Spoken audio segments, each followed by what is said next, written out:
Erode 8 matriculation school பக்கத்தில் வந்திருக்கோம். அங்கே தான் வந்து கண்காட்சி நடந்துகிட்ருக்கு. அங்கே இன்னும் ஒரு சில மாடுகள் இருக்குது கிரவுண்டில். நம்ம அதை தான் பார்த்துட்ருக்கோம்.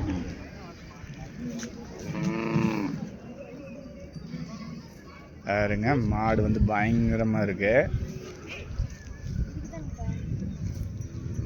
மாடு இங்கே இது பால் மாடு, இதெல்லாம் காளைங்க. இங்கே ஒரு காளை இருக்குது,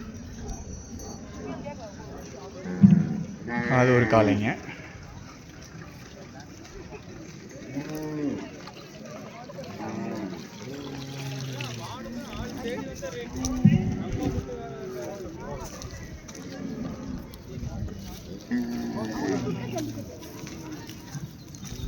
ஜல்லிக்கட்டுன்னு தான் நான் நினச்சி வந்தேன். பார்த்தோன்னா வந்து இங்கே கண்காட்சி நடக்குது. எல்லா மாடையும் நம்ம ஜல்லிக்கட்டுன்னா நம்ம போய் பக்கத்தில் போய் பார்க்க முடியாது, தூரத்தில் இருந்தால் பார்க்க முடியும். இங்கே உங்களுக்கு வந்து ஒரு ஆப்பர்ச்சுனிட்டி இருக்குது பக்கத்தில் இருந்து பார்க்குறதுக்கு.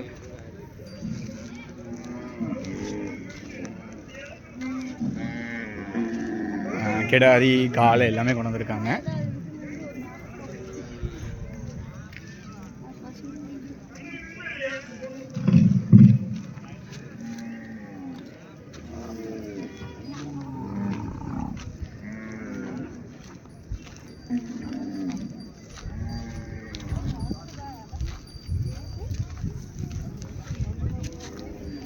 பால் மாடு,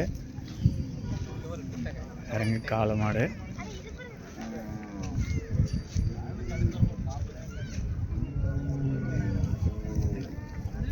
பால் மாடு முடங்கிருக்காங்க.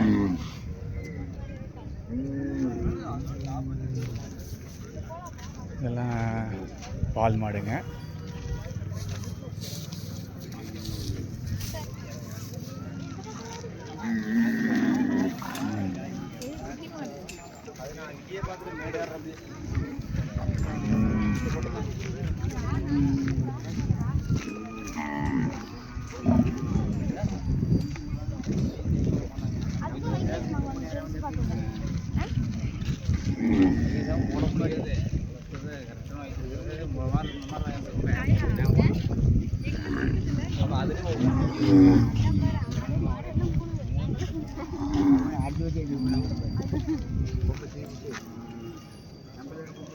நம்ம சந்தையில் கூட இத்தனை மாடு பார்க்க முடியாதுங்க, நாட்டு மாட்டை. இங்கே வந்து பார்த்தீங்கன்னா உங்களுக்கு நிறையா மாடு பார்க்க முடியுது அட் அ டைமில். இன்னும் டைம் இருக்குங்க, வந்து பார்க்கணுன்னா நீங்கள் வந்து 8 மெட்ரிகுலேஷன் ஸ்கூல் கண்காட்சியில் வந்து பார்க்கலாம். இன்னும் வந்து நடந்துக்கிட்டு தான் இருக்குது.